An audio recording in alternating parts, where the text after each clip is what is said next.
Hey everyone, my name is Chris Chan, and today we're going to talk about the members' personal belongings and how you should handle, manage, or just oversee that. But first, come on, you know what the freaking, I don't gotta tell you. Do I gotta tell you?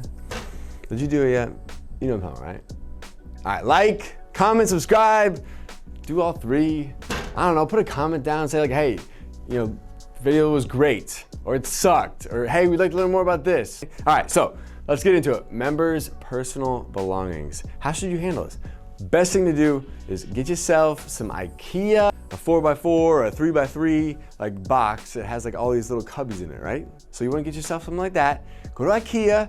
You don't have to like go and get some fancy like built-in cabinet that the contractor puts into your adult daycare. This is an affordable way to do it, and also it looks good, it's super clean, and what you're gonna do is you're gonna get those little bins that go inside those cubbies, okay?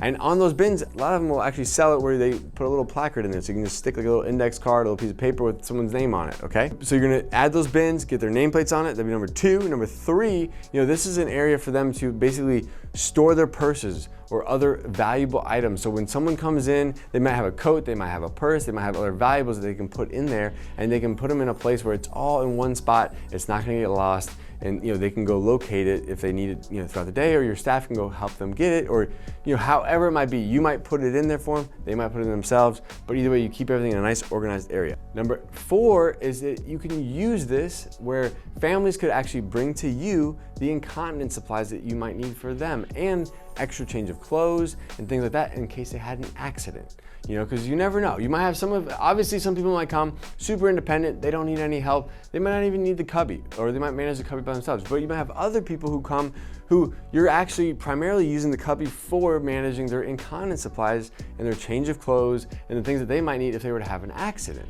You know, so having those things on hand and having a place where you can store that stuff specific to the individual is helpful. Number 5 is if they got projects, or if you're doing crafts, or if you're doing stuff like that, this is a great place for them to store those things, keep them in a safe place until they get picked up and all that good stuff. So, you know, this is just kind of an easy, affordable solution to keep everything organized for your members. You could put it in the front, you could put it somewhere off to kind of like, you know, where the administrative area is, so that way you can kind of like have the help of your administrative team, you know, because you never know. Someone has dementia, they might go through those cubbies and start picking everything out, you know? They might find all those valuables. But anyways, this is a great solution for those who are bringing their personal belongings.